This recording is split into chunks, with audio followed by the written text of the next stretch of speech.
Hello everyone, thank you for joining this session. It's a pleasure to be with you.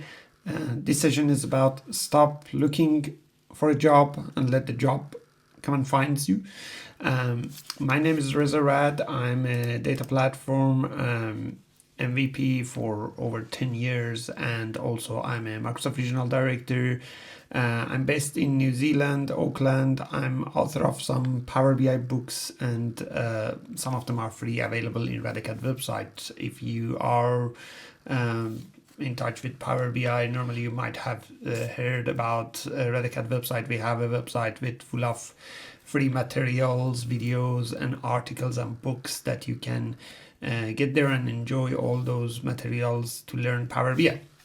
Now, this session, particularly opposite to all of my other sessions, is not about Power BI. This is one of the sessions that is totally different in the nature. In this session, I'm talking about totally different things, about looking for a job.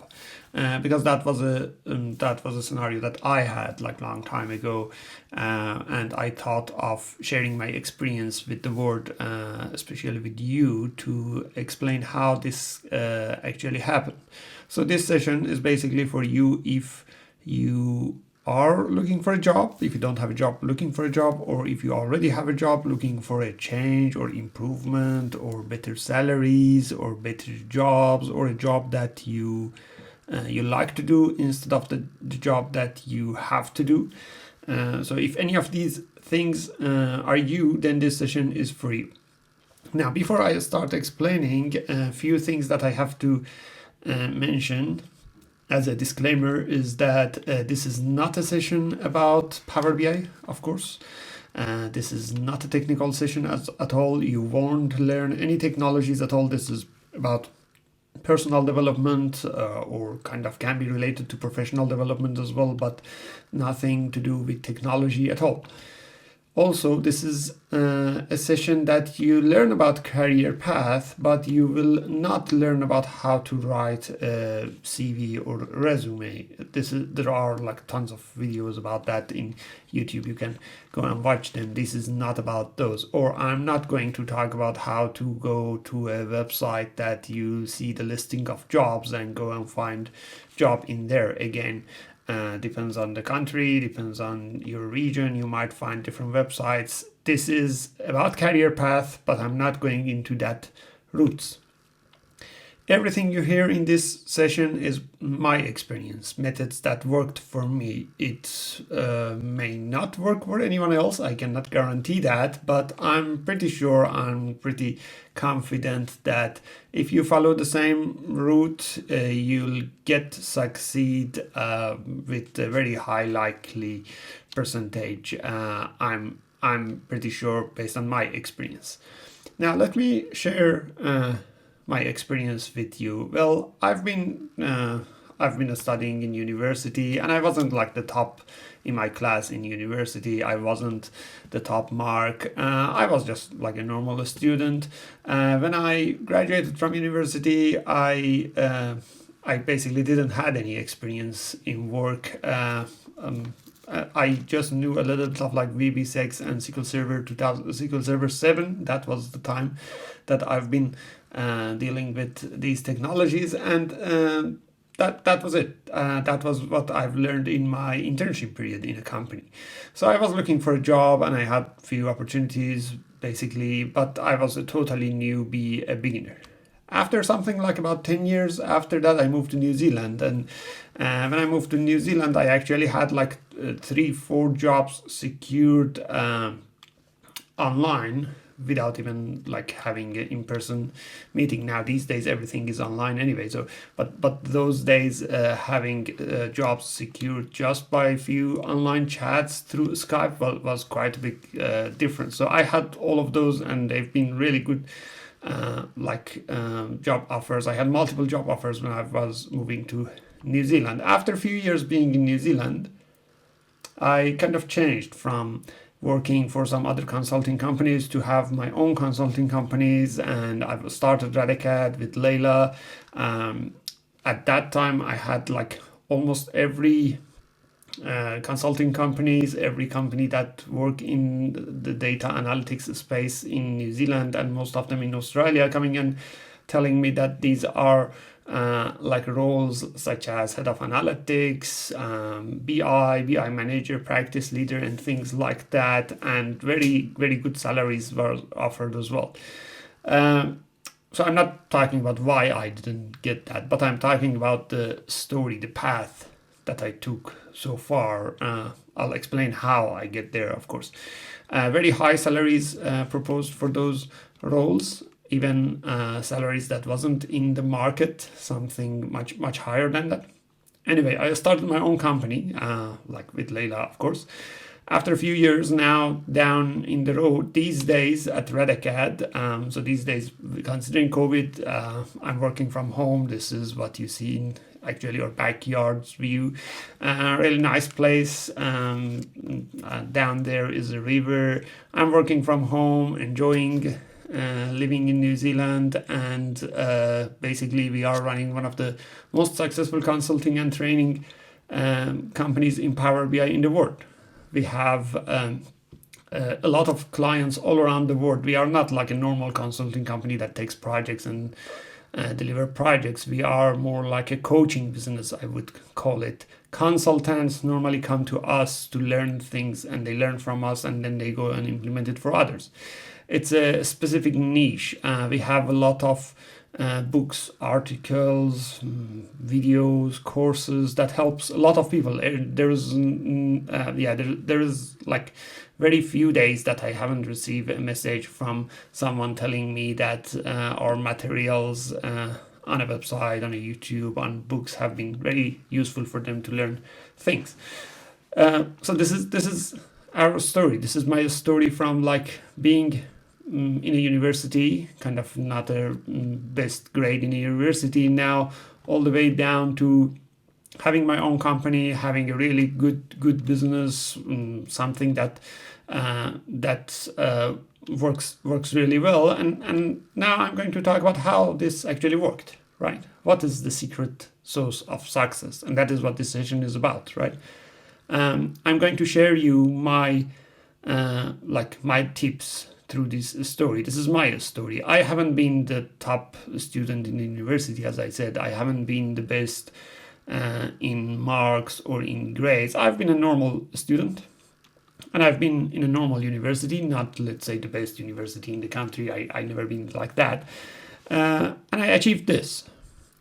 So my feeling is that if you follow this, you'll get there, or you'll get even a better stage than me. Right. So let's talk about now how you can achieve something like that. So these are tips that I think was a big help in my scenario. So starting from the first point, the success secret number one, hard working. I always mention that at the very beginning when I'm advising someone about how to success in life anywhere. I'm always saying that there is no easy way. All of us are kind of like always looking, well, which is the easy way, which is the fastest way, which is the way that I want to just show me the way that I get there like as fast as possible or as easy as possible. If there's a project that I can do, if there's a book that I can read, if there's a video that I can watch, and then after that I'll be successful. No, there is no easy way. If you want to be successful, you have to go through the hard way. And it is challenging, it is a dark route, it is a long route. However, it is rewarding, and it is rewarding quite a lot. So if you be consistent, if you be willing to do that hard work, you'll get to a place that no one else would get. The difference between a successful person and a not successful person normally is the person who actually willing to do that hard work and be consistent in doing it. This is the top secret success I would highly recommend. Now, before doing anything else, you should stop actually doing these. Stop to be the person who is applying for the job, no matter whatever the role is. Like you see some people go to to a job website, and whatever the role is, they just find that and they adjust their CV, change it with a different title, have a template that they changed some parts of it, positions, and then apply for that. This is not ideal to have like a different variety of let's say skills that might not be even related to each other. Like you are a software developer, you are on the other hand side graphic designer, you do data analysis, you are a data scientist, on some other sides you are doing networking engineering. Now you might say that some companies require that. Yep, some companies might require that, but if you follow what the company requires, you would never get to a place that you want to be. You have to find a niche, you have to specialize in something, right? So don't stop doing like dabbling around everything and not getting to a specific place. First step is to define what type of job you are looking for. Define the job. Like, this is the job that I like to do every day from morning to the evening. These are technologies that I would like to work. Let's say my passion is programming. Someone's passions, let's say, is development of, let's say, front-end development. Someone's passion is about database design. Someone loves to do reporting. Someone loves to do graphic design. These are all different types of things, and they are quite different in their nature. They are all technology related, of course, but they are all kind of different. Some of these jobs might require constant focus, something like development or programming. Some of these would require a lot of administrative work, such as overnight shifts and things like that. Some of these might require a little bit of like creative thinking, such as graphic design.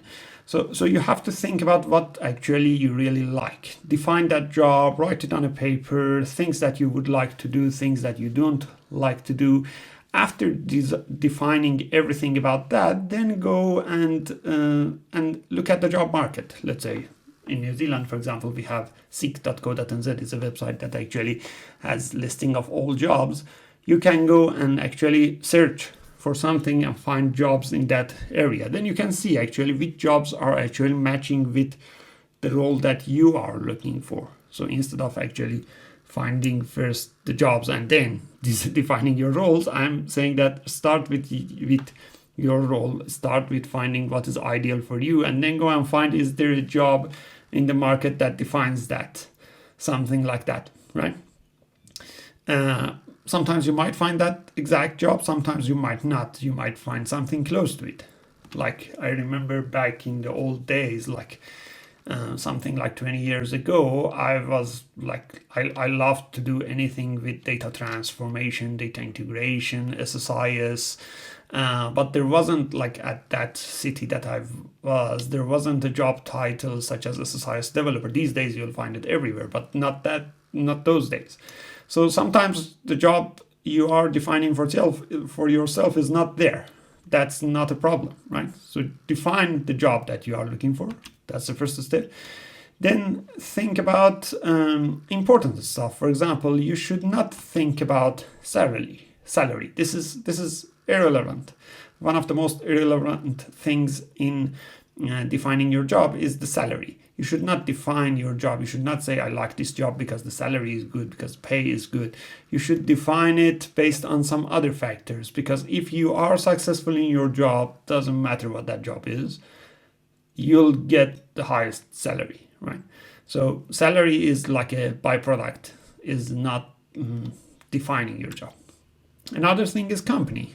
Like saying that I would like to work in this company, I would like to work in this company. Company is not defining your job. If you have a job, that is normally attached to a company, but that doesn't mean that if that company does not exist, then you don't have a job, right? And another thing is city, country, or a place. This is also not part of a job. So your job definition should not be any of these: salary, company, country, or city.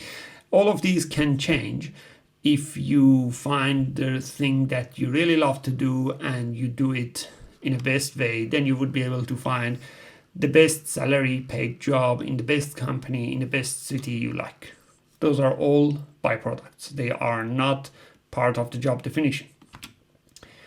Now, the number 2 success secret is focus. Now that you have defined what job you like, what job you want to do, you have to focus on that job. You have to spend all your time, everything that you can, to find out about this, to find out what you should be doing, what are important things that you have to do. You should have focus. You should not get distracted. Let's say you define this ideal job, but right now, let's say there's something interesting here. Let's go and find this out. Next week, there's something else interested. Next year, there's something else interested.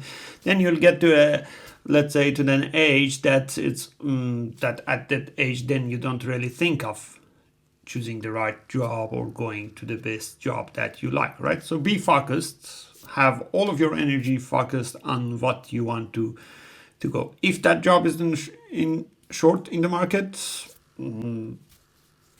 just don't say that, well, I found a job, but the job is not there in the market, so I'm not going to do that. Let's go and find another job. No, don't do that. So after defining your ideal job, you have to focus, but focus on focus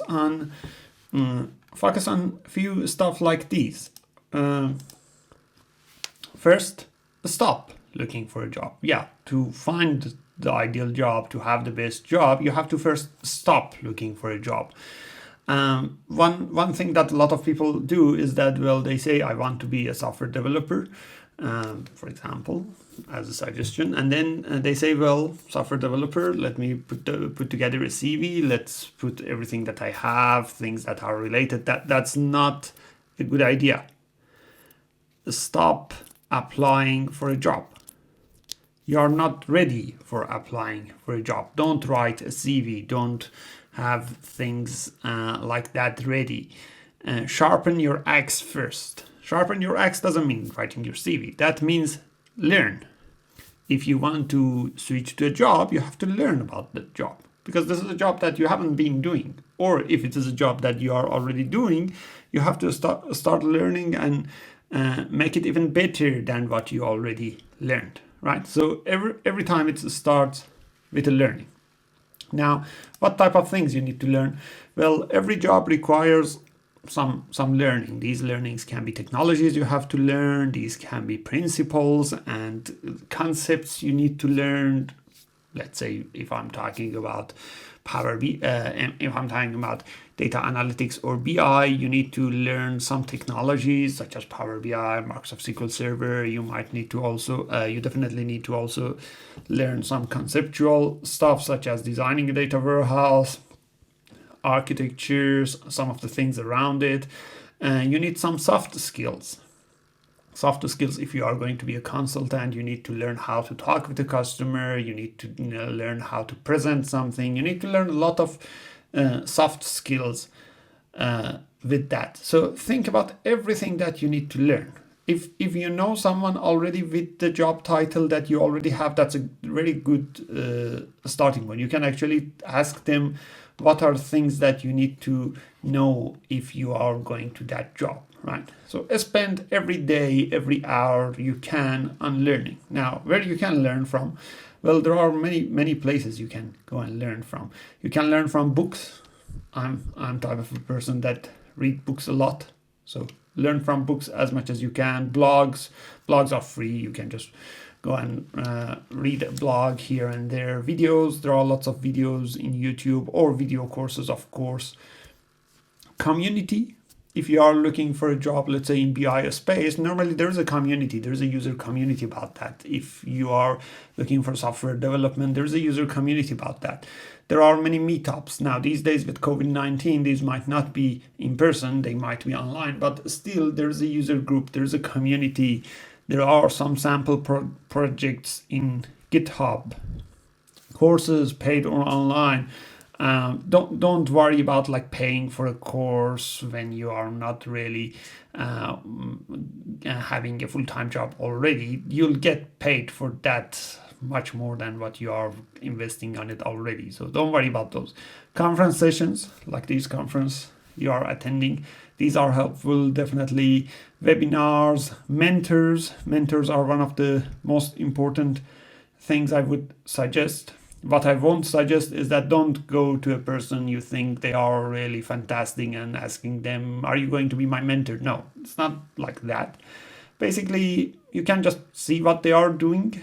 Sometimes asking them a question or two, that would help to get to the right direction. You don't want to spend, let's say, hours and hours of their time. They are having really valuable time. So just a couple of questions to be in the right direction. Sometimes just seeing what they are doing. That is how to use mentors. So it's not just like, let's say, paid mentors or something like that. Someone who have done this job really good. You can just follow their path.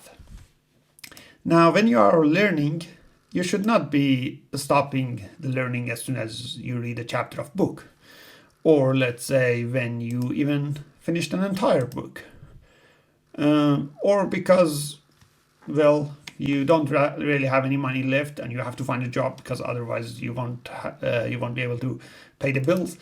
These are not reasons for stopping learning. You should not stop learning because you had a good interview already, or even because you are hired. I've seen this mistake in a lot of people, that as soon as they get hired, then they actually stop learning. Well, they've hired, they have the job, they signed the contract, and that's not the point. You should be learning even after hiring, even after being in that role. You should be always improving. You are not ready ever. You have to learn all the time. Learning is never stop. I'm still trying to find ways to learn every day, every week. So spend your time, learn as much as you can. One of the really good thing about learning, and one that actually I found really good for myself, is that when I learn something, teaching others is really helpful. It helps me to learn something myself even better. When I learn about something, I start explaining to others. Now, this teaching to others can be writing a blog. It can be speaking in a conference like this. It can be creating a video course. It can be speaking in a workshop, full-day workshop. It can be just 20 minutes presentation to someone. It can be just seeing a person over a coffee and explaining something to them. All of these are kind of like teaching. Now, normally you don't work with like 100% of things that you already learned, right? So when you teach someone, you work with some areas that you haven't worked before. So those can be areas that you improve yourself. You learn about something yourself. I always recommend this approach. I always recommend to teach others. Through that approach, you'll get to improve yourself. You'll get to learn much more yourself. It's not just sharing the knowledge, it is also learning for yourself, right? So kind of sharing and learning at the same time. That is what the teaching others means.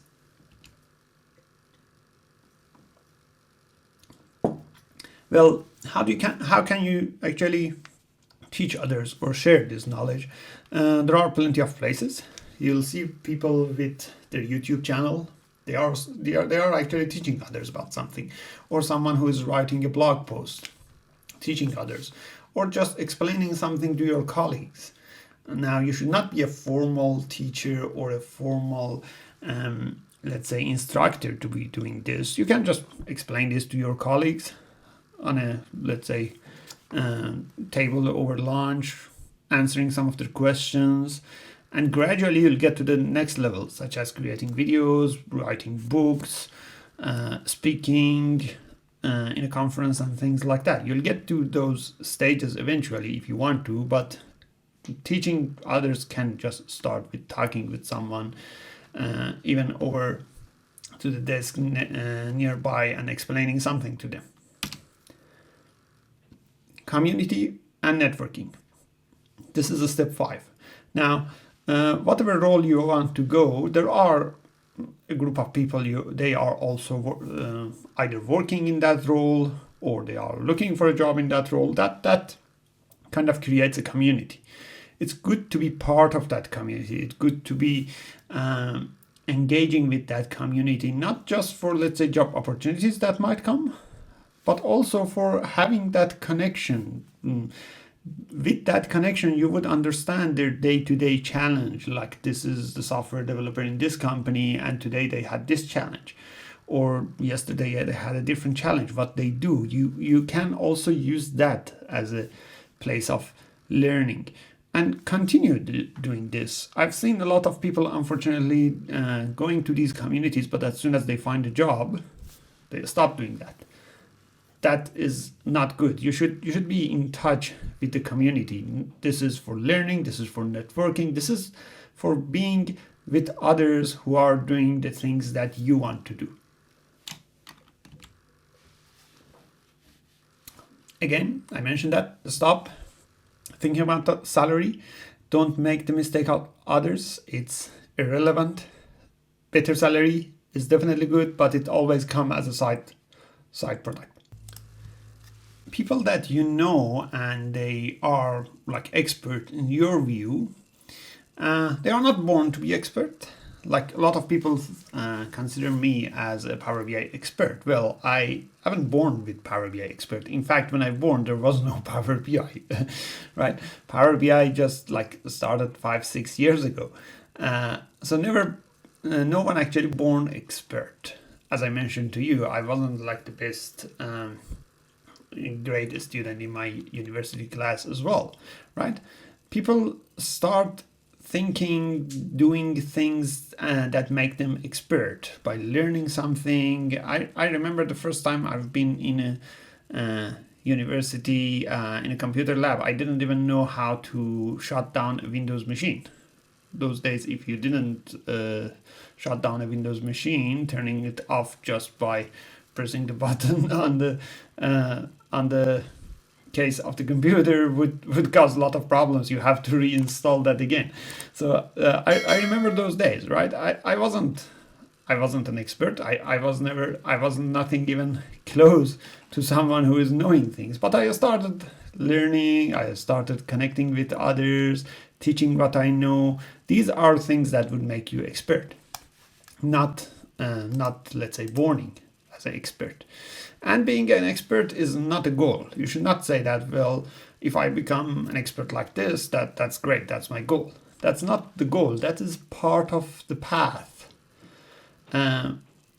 You have to be an expert, but that's part of the path. It's not when you get there, then everything is finished, then you don't need to learn again.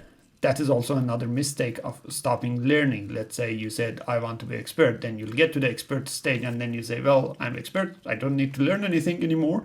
I know everything about this. And that is where the downfall is. Another really important point, especially in the technology world, is that you should stay up to date. This technology is always changing, whatever technology you are working with.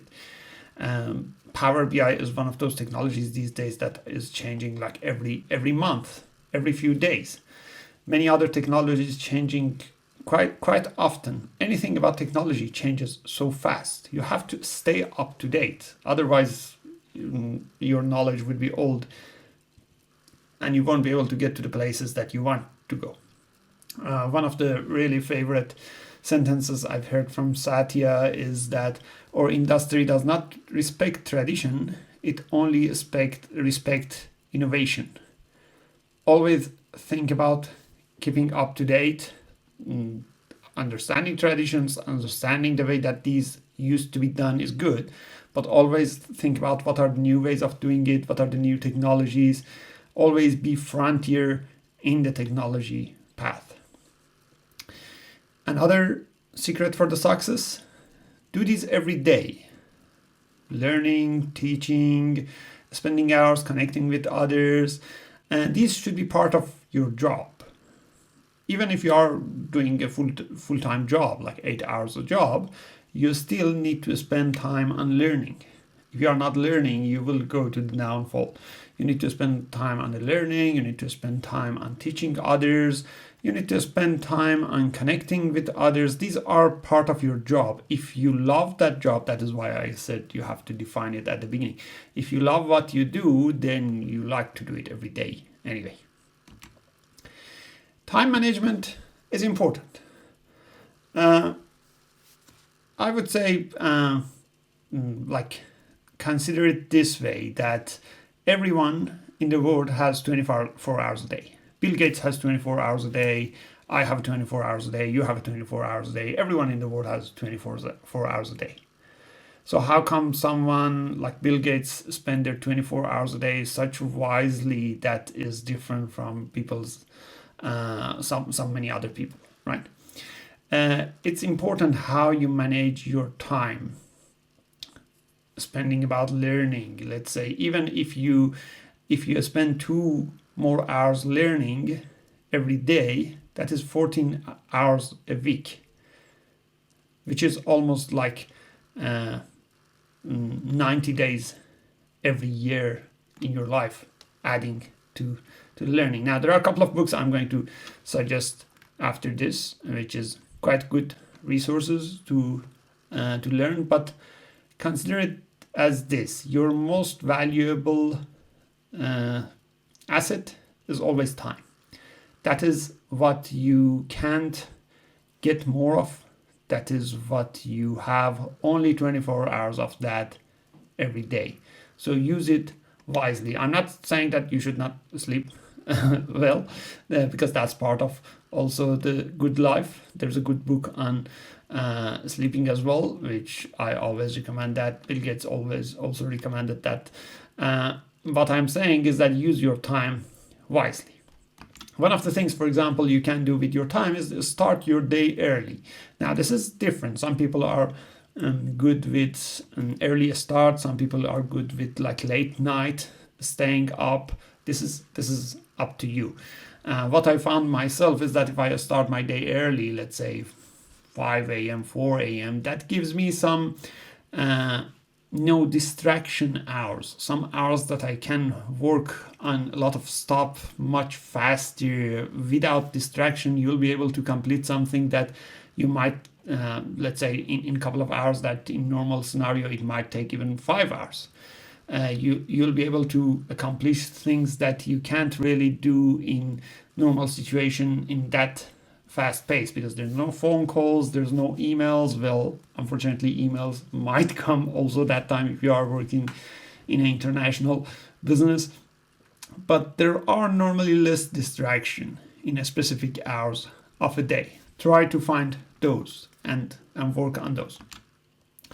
I highly recommend this book. This is a fantastic book, great read, called Deep Work by Cal Newport. He actually explains that how actually our work has changed through the time. We are these days more distracted with many things, like social media. We go to check our Facebook account every 5 minutes, Twitter account every 5 minutes, LinkedIn 5 minutes, Instagram 5 minutes. That basically leaves nothing for work. And you have normally these on your phone as a notification. As soon as an email arrives, well, let's look at the email. Then as soon as someone likes your post in Facebook, we'll look at that. All of these are distraction. When you are distracted from something, switching back your mind to that thing again will take time. As a result, if you have, let's say, 2 hours to do a job, in fact, you might only, let's say, use 15 minutes of that on doing that job, because you switch to something, you switch back, you switch to something, you switch back. Deep work is talking about how you put away all of these distractions, focus on something, have some quiet hours to do things. Very, very good book. I highly recommend that. If you use approaches mentioned here, you'll get your days to be much more efficient than what they have been before.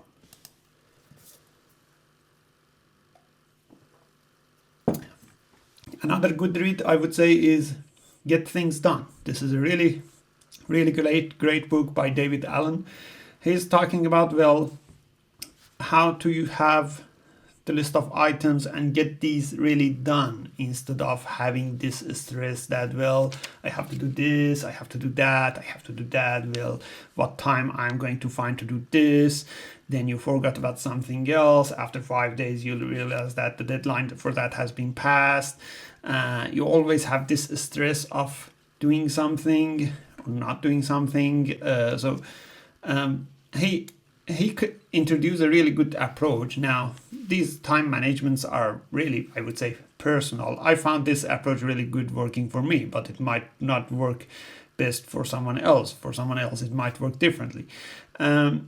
His approach is talking about creating a list, going through, categorizing that list, scheduling these in your calendar so that you know that you have a time specified for this and you are going to do it. You are not going to skip it. And then review and rebuild that list. Again, as I said, this is part of time management and quite personal, so to think about other ways of doing it. Step out of your comfort zone. Now, this is more like a business book, good to great, but it's a really good book to explain to you that don't think just about becoming good at something. Good is the enemy of great. If you want to be great, just don't stop to be good, right? Make things that makes you do things that makes you uncomfortable. Take risks. These are really, really important things. These are things that would stop a lot of people from becoming great because they stop at being good, right? I'm just suggesting some of these books here. You'll be able to find a lot of more useful resources as well. Secret number 4, fail more. Seriously, fail more. How many of us really spend a lot of time on failing? I guess not many. Failing is an important part of succeeding. Now, you might say, well, it's easy to say than done. In fact, it is right. When we fail, we'll get depressed, we'll get a lot of bad feelings about why we fail and things like that, but we learn a lot of lessons from that failing, and we also did something that a lot of others probably didn't. They've been afraid of a failure, so they didn't even move a muscle. We did that. Let's say I wanted to do something, I did it. Even if I failed, that's still all right. I can do it again, right? And again and again. Take risks, bigger the reward. If you just follow the safe path, probably you are not going to get to the great places, right? Think about failure as the way to get to the success. So more failure, the better. Seth Godin, one of the frontiers of marketing, is talking about, if I fail more than you, I win. So think about ways to fail. In fact, there's a really good book actually on failure as well. There are many books as well. So fail more. Try to fail more, because that is the way that you can succeed. Now, if you do all of these things that I mentioned to you, if you go and learn, if you teach others, if you do all of these things, get in touch with the community, spend time on learning every day, then others will be able to find you, even if you don't go and search in a job market. Seriously, if someone finds out that you are good at what you are doing, they come and find you. You don't need to go and find a job. They come and find you on LinkedIn, on your blog, on your Twitter, on your YouTube. They come and find you and they offer you jobs. So it's not about you going and finding the job. They will come to you because now you are an expert in that field. And remember, genius is hard work, is not just born as a genius. Genius is defining your goal and getting there with the hard work, with learning, with freeing your mind, with being open to failure. All of these is genius. Genius is not like being born with a special ability or a gift or something like that. This person I'm showing to you in this slide, he's actually a card magician. Let's call him card mechanic. He's blind, but he's doing card magician, and sometimes he had to spend like 16 hours a day playing with the cards. It's hard work, it's focus, and taking the risks. Successful people are not born to be successful. On the other hand side, they work hard, they learn every day, they generate more times in their days, they do good time management, they work deep, they are focused, they don't give up. All of these are abilities of a successful person. So to wrap up, the path to the ideal job is something like this. Stop searching for a job as soon as you find it, as soon as you want to go to that job. Be focused. First, define your ideal job, what your job is. Then go and learn and learn and learn. Never stop learning. Start teaching others. That would help your learning to be more effective. Be involved in communities. Get in touch with others that are working in the same scenario. Try to find more hours a day. This can be with deep work and some time management. Take risks. Don't just stay at the safe path. Get to the uncomfortable stage. Do these more and more and more, and you'll get to the stage that you'll become an expert, and people come and find you, people come and offer you really best jobs in the world. I hope this was a good session for you. If you have any questions, I'm online as well. Let me know, and we'll be happy to have a chat about this. Thank you for watching this. Have a good day.